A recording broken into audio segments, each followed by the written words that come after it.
हम बात करेंगे वैद्युत धारिता के बारे में।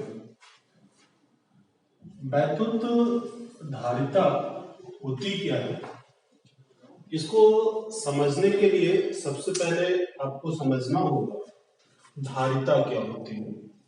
जैसे देख रहे होंगे ग्लास है, इस ग्लास में एक पानी की एक निश्चित मात्रा आ सकती है, उसको हम इसकी कैपेसिटी कहते हैं। वैसे ही अगर हम किसी चालक को आवेश देंगे तो उसकी भी अपनी एक क्षमता होती है जितना कि वो आवेश धारण कर सकता है।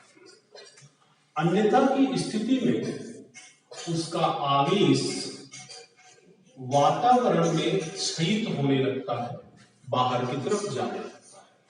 तो वैद्युत धारिता का जो फिजिकल मतलब हुआ, फिजिकल मीनिंग हुई, वो है किसी चालक की या किसी पदार्थ की आवेश धारण करने की क्षमता को वैद्युत धारिता कहते हैं। इसको थोड़ा मैथमेटिकली समझने के लिए हम लोग अगर इस ग्लास की बात करें तो इस ग्लास में अगर हम पानी डालें तो आप देखेंगे कि पानी भरने पर इसमें एक तो पानी की मात्रा इसमें बढ़ रही है, साथ ही साथ इसकी ऊंचाई भी बढ़ रही है। अर्थात अगर हम इसमें और पानी डालें और ऊंचाई बढ़ जाती है। यानी कि अगर हम बात करें तो हम कह सकते हैं जो ग्लास है हमारा, इसमें जो पानी की मास है वो हाइट के प्रोपोर्शनल है। जितना ज्यादा ऊंचाई तक पानी होगा उतना ज्यादा इसके अंदर मात्रा। वैसे ही अगर हम किसी चालक को जब आवेश देते हैं तो उसका जो विभव होता है वो बढ़ता है। अर्थात किसी चालक पर संचित आवेश क्यों उसके विभव के समानुपाती होता है। जैसे यहां पर द्रव्यमान जो होता है ऊंचाई के समानुपाती होता है, वैसे किसी चालक को दिया गया आवेश उसके विभव के समानुपाती होता है।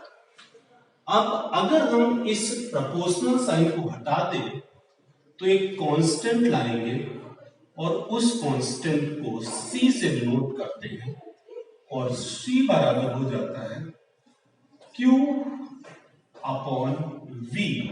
ये c क्या है? इसी को चालक की वैद्युत धारिता। अर्थात किसी चालक पर संचित आवेश तथा उसके वैद्युत विभव के अनुपात को उस चालक की वैद्युत धारिता। यहां पर आपके दिमाग में ये चीज आएगी कि Q का मान अगर बढ़ाएं तो C बढ़ेगा, V का मान घटाएं तो C बढ़ेगा, या B बढ़ाएं तो C घटेगा, या Q घटाएं तो C घटेगा। परंतु वास्तव में ऐसा है नहीं। फिर हम इसी एग्जाम्पल की ओर चलते हैं। अगर इस ग्लास में 200 ml पानी आ सकता है तो अब चाहे इसमें हम मान लो 100 ml या इस समय मान लीजिए 150 ml पानी भरा हुआ है तो टोटल और कितना आ जाएगा? 50 आ जाएगा। लेकिन कुल जो मात्रा है, क्या इसकी जो कैपेसिटी है, धारण करने की क्षमता है, यह इस ऊंचाई से निर्भर करेगी। वो इसकी जो अपनी धारण करने की क्षमता है वो इस ऊंचाई पर निर्भर नहीं कर रही है। अर्थात वैसे ही किसी चालक की जो वैद्युत धारिता होती है वो इसके अनुपात के बराबर तो होती है, लेकिन हम ये नहीं कह सकते हैं कि अगर आवेश बढ़ा देंगे तो उसकी धारिता बढ़ जाएगी, बल्कि यह एक कांस्टेंट है। जो इस चालक और चालक इन्वायरमेंट की अपनी प्रॉपर्टी होती है। अर्थात गणितीय रूप में अगर हम वैद्युत धारिता को परिभाषित करना चाहिए तो वैद्युत धारिता किसी चालक पर संचित आवेश तथा उसके वैद्युत विभव के अनुपात के बराबर होती है। इसका मात्रक होगा, आवेश का मात्रक होता है कूलाम और विभव का मात्रक होता है वोल्ट, तो इसका मात्रक हो जाएगा कूलाम प्रति वोल्ट। विनी सूत्र कूलाम के लिए आप लोग जानते ही हैं AT होता है, वोल्ट के लिए होता है ML2 T-3 A-1। हम इसको सॉल्व कर सकते हैं, उस पर इसका विनी सूत्र आएगा M-1 L-2 T⁴ and A2। इसका एक मात्रक, क्योंकि ये वास्तव में एक नई प्रकार की राशि है, इसलिए इसका मात्रक हम एक और डिफाइन करते हैं जिसको फैरेड कहते हैं। ये फैरेड वास्तव में 1 कूलाम प्रति वोल्ट के बराबर होता है। ये वास्तविकता में बहुत बड़ा मात्रक होता है और इसीलिए हम इसके छोटे मात्रक यूज करते हैं। 1 माइक्रोफैरेड जो कि 10⁻⁻⁶ फैरेड होता है, या 1 पिकोफैरेड जिसको हम लोग 1 माइक्रोफैरेड या 10⁻12 फैरेड के बराबर होता है। तो ये था वैद्युत धारिता के बारे में। अब जब हम किसी चालक को आवेशित करते हैं या उसके पहले हम बात करते हैं गोले की वैद्युत धारिता। एक गोलीय चालक है जिसकी वैद्युत धारिता की हम बात करेंगे। तो गोलीय चालक की वैद्युत धारिता, गोलीय चालक की वैद्युत धारिता, जैसे कि मैंने बताया आपको, और जहां भी हमें वैद्युत धारिता ज्ञात करनी होगी, जैसा कि परिभाषा में मैंने आपको बताया है, वैद्युत धारिता किसी चालक को दिए गए आवेश तथा उसके विभव के अनुपात के बराबर होती है। तो हम बात कर रहे हैं गोलीय चालक की वैद्युत धारिता। गोलीय चालक की वैद्युत धारिता के लिए हम सबसे पहले एक गोला ले लेंगे। जब आप गोला लेंगे तो इसकी एक रेडियस होनी चाहिए। इसकी रेडियस हमने मान लिया कैपिटल R है। इस पर हम Q चार्ज दे देंगे। हमने मान लिया इसको पॉजिटिव Q चार्ज दे दिया है। जो कंडक्टर दिया हुआ है, इसलिए इसके पृष्ठ का जो विभव होगा, अगर ये कंडक्टर हो चाहे नॉन कंडक्टर हो, विभव हमने बात की है पहले आप लोगों से कि गोले का जो विभव होता है उसके लिए डेरिवेशन हम कर सकते हैं, बताया भी हमने डेरिवेशन। तो अब अगर हम इस गोलीय चालक का विभव निकालना चाहें, इसको हमने कितना आवेश दिया है? आवेश दिया है Q। आवेश दिया गया आवेश कितना है? Q। दिया गया आवेश है Q। वैद्युत विभव कितना हो गया? वैद्युत विभव ध्यान रखिएगा, गोले का वैद्युत विभव V बराबर होता है 1/4 pi epsilon not K Q by R। Q आवेश है और R उसको दी गई त्रिज्या होती है। तो वैद्युत धारिता की परिभाषा लगा देंगे। वैद्युत धारिता की परिभाषा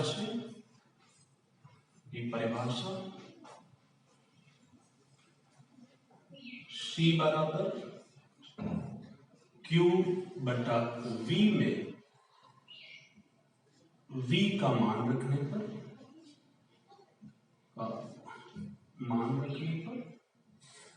हम इसमें V का मान रखते हैं तो मिल जाएगा C बराबर Q upon 4 pi epsilon not K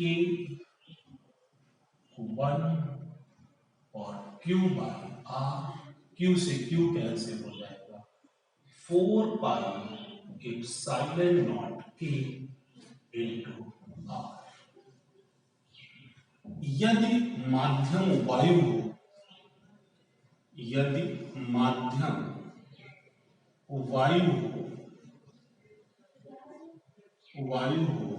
तो K बराबर 1 हो जाएगा और वैद्युत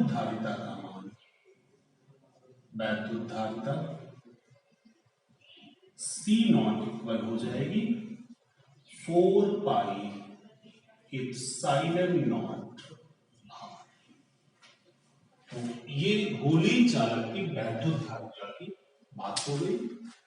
इन फार्मूलों को अगर आप ध्यान से देखोगे तो दोनों फार्मूलों से आपको ये पता चलेगा कि जो वैद्युत धारिता है वो केवल रेडियस पर डिपेंड कर रही है चालक की, यानी कि उसका तात्पर्य यहां पर केवल इसके साइज से है, इसके मटेरियल से नहीं है। अब हम बात करेंगे कि आप जानते हैं कि किसी भी चालक को जब हम आवेश देते हैं तो हमको एक काम करना पड़ता है। जैसा कि आपको बताया जा चुका है कि कभी भी किया गया जो कार्य होता है वो ऊर्जा के रूप में संचित हो जाता है। अतः किसी चालक को आवेशित करने पर उसमें कितनी ऊर्जा संचित होगी, हम इसका डेरिवेशन करेंगे।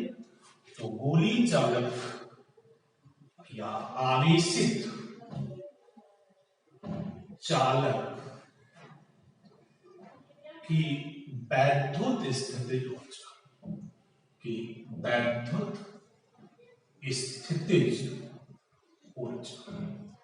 डिफिनीशन क्या होगी? किसी चालक को आवेशित करने में किया गया कार्य उस चालक की वैद्युत स्थितिज ऊर्जा। डिफिनीशन ध्यान दीजिएगा, स्थितिज ऊर्जा के अनुसार सिंपली डिफिनीशन हम बता रहे हैं, किसी आवेशित चालक को आवेशित करने में किया गया कार्य उस चालक में वैद्युत स्थितिज ऊर्जा के रूप में संचित हो जाए। हमने एक चालक ले लिया जिसकी धारिता C मान ली और हमने इसको Q आवेश दे दिया। इसका विभव V बराबर हो गया, Q पाई C। आवेश हमने इसको दिया हुआ है Q और विभव V बराबर हो गया Q बाई C, जहां C इसकी वैद्युत धारिता। अब अगर हम इसको आवेश देना चाहते हैं तो यानी कि एक चार्ज को इनफाइनाइट से यहां लाने। इनफाइनाइट का मतलब है ऐसे बिंदु से जिसका विभव 0 हो वहां से लाने और यहां तक हम इसको ले आए। तो इसका विभव कितना है इस समय? तो जैसे ही आप दूसरा चार्ज लाओगे इसका चार्ज बढ़ेगा, यानी कि बी चेंज हो जाएगा। आपको याद होगा विभवांतर में हमने बताया था कि किसी आवेश को एक बिंदु से दूसरे बिंदु तक लाने में किया गया कार्य आवेश की मात्रा और विभवांतर के गुणनफल के बराबर होता है। तो अगर हम बात करें यहां पर, तो यहां पर जो विभव है वो लगातार बदल रहा है। ऐसी स्थिति में हम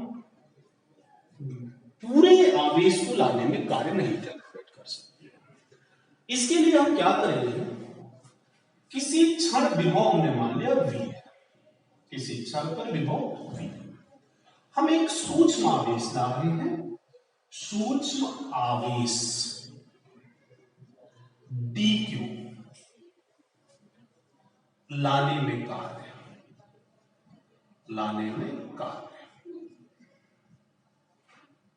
dw आवेश dq गुणे विभवांतर v माइनस c, dw बराबर v dq। हम इसको जीरो से लेके क्यों आवेश देना चाहते हैं, इसमें किया गया कार्य निकालना चाहते हैं। अतः चालक को शून्य क्यू बराबर जीरो से क्यू बराबर क्यू आवेश देने में किया गया कार्य, आवेश देने में किया गया कार्य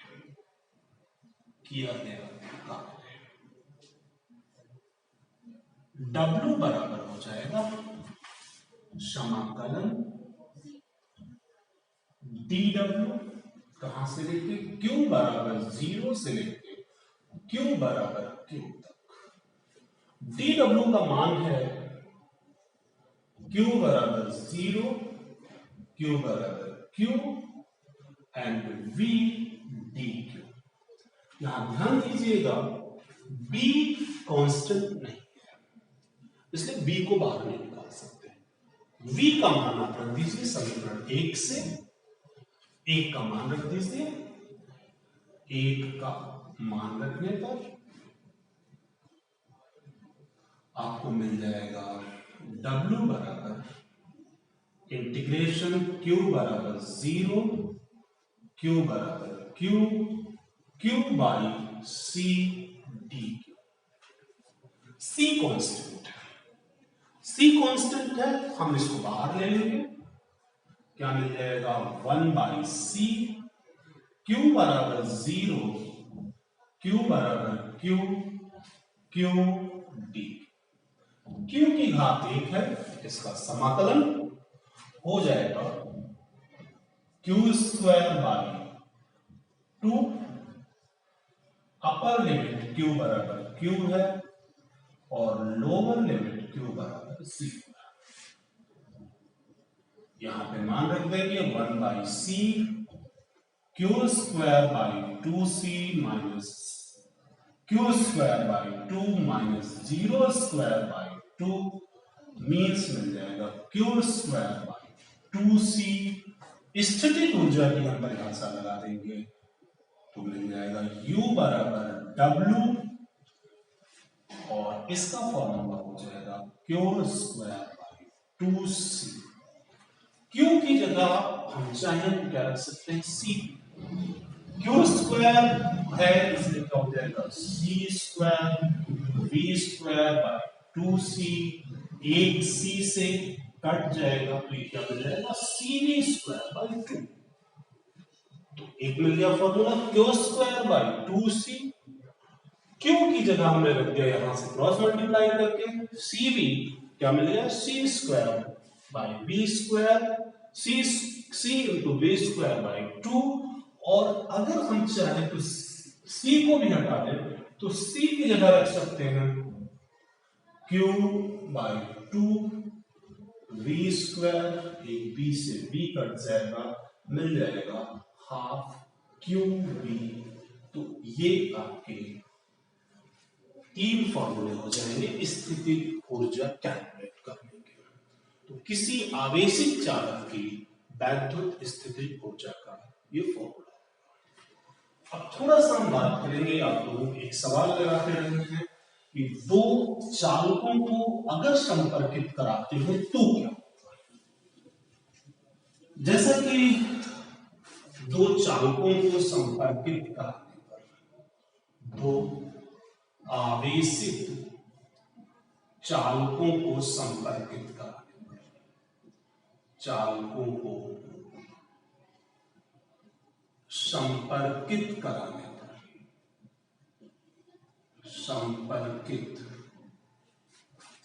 कराने पर, ध्यान रखिएगा, अगर हम दो चालक ले लें, एक की धारिता C1 है, दूसरे की धारिता C2 है, ये इनकी धारिताएं हैं, इसकी धारिता C1 है, इसकी धारिता C2 है। इसको हमने B1 विभव तक आवेशित किया हुआ है, इसको B2 विभव तक आवेशित किया हुआ है। इसका विभव कितना है V1, इसका विभव है B2। तो इस पर संचित आवेश कितना हो जाएगा, आवेश Q1 बराबर हो जाएगा C1 V1 और Q2 बराबर हो जाएगा C2 V2। थोड़ा सा एक एग्जाम्पल समझने का प्रयास करिएगा आप लोग। अगर हम दो बर्तन लेते हैं, एक में पानी यहां तक है और इसमें यहां तक है, जबकि इसमें अगर आप ध्यान दें M2 है, इसमें M1 है, M2 ग्रेटर देन M1 है। फिर भी अगर हम इसको पाइप से जोड़ें तो आप जानते हो पानी उस बर्तन से जाएगा जिसमें ज्यादा ऊंचाई तक होगा। ऐसे ही अगर इनको हम एक तार के द्वारा जोड़ दें या इनको आपस में संपर्कित करा दें तो आवेश का प्रवाह होने लगता है। आवेश हमेशा उच्च विभव से निम्न विभव की ओर जाएगा, उच्च विभव से निम्न विभव की ओर। आवेश का जो प्रवाह होगा वो उच्च विभव से निम्न विभव की ओर, और ये तब तक होगा जब तक कि विभव बराबर ना हो जाए, और जैसे ही विभव बराबर हो जाएगा ये प्रवाह बंद हो जाएगा। बिल्कुल वैसे ही जैसे ही यहां पे दोनों के लेवल बराबर हो जाएंगे द्रव का प्रवाह बंद हो जाता है। लेकिन वहां पर इनकी क्या मात्राएं सेम होंगी? मात्राएं सेम भी हो सकती हैं और अलग अलग भी हो सकती हैं। इस विभव को जब इनका विभव बराबर हो जाएगा, उस विभव को, समान विभव को उभयनिष्ठ विभव कहते हैं। जो समान विभव आपको मिल जाएगा इसको हम बोलेंगे उभयनिष्ठ विभव।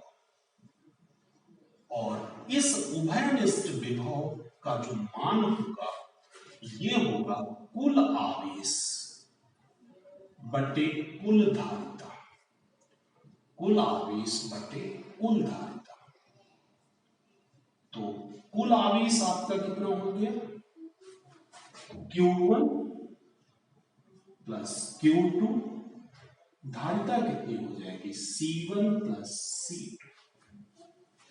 यहां से अगर आप चाहें तो इसका मान रख सकते हैं C1 V1 plus C2 V2 बटा C1 प्लस C2। अब अगर हमारे चालक समान है तो धारिता क्या हो जाएगी, समान हो जाएगी। अगर चालक समान है, चालक समान है तो धारिता हो जाएगी सॉरी, तो विभव हो जाएगा आपका उभयनिष्ठ जो विभव है V बराबर आपको मिल जाएगा Q1 plus Q2 upon C plus C, means Q1 plus Q2 by 2C। इनके विभव कितने हो गए? B, इसका हो गया, इसका भी B हो गया। तो नए आवेश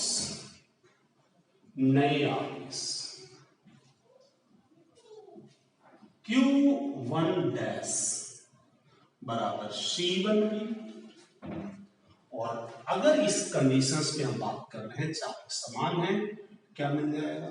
Q1 plus Q2 by 2C into C, क्या मिल जाएगा? Q1 plus Q2 by 2। ऐसी Q2 डैश C2V, यदि एक जैसे चालक है, एक कंडीशन अगर अप्लाई हो रही है यहाँ पे, तो क्या मिल जाएगा? C Q1 plus Q2 by 2C, C से C कट जाएगा और क्या मिल जाएगा? Q1 प्लस Q2 बाई 2, जिस पर हमने अपने पहले चैप्टर्स में कुछ न्यूमेरिकल्स भी बनाए। अब अगर आप बात करें कि एक में से दूसरे में चार्ज कितना है, तो चार्ज, इसका पहले का चार्ज क्या था? Q1 था, अब चार्ज क्या हो गया? Q1 dash. तो स्थानांतरित आवेश या ट्रांसफर चार्ज, स्थानांतरित आवेश आपका हो जाएगा स्थानांतरित आवेश डेल्टा Q बराबर Q dash difference Q1 difference, Q1 dash difference Q1 बराबर Q2 डैश डिफरेंस Q। तो इस प्रकार से हम इसमें चाहे तो स्थानांतरित आवेश निकाल सकते हैं, और अगर आगे हम बात करना चाहें तो इसके प्रारंभिक ऊर्जा निकाल लें, बाद में ऊर्जा निकाल लें, तो हम ये भी कैलकुलेट कर सकते हैं कि कितनी ऊर्जा। इसका डेरिवेशन आप लोग स्वयं करेंगे और फिर आगे हम आपको बताएंगे इसके बाद वैद्युत संधारित्र के बारे में। संधारित्र क्या होता है, अगले लेक्चर में बात करेंगे संधारित्र।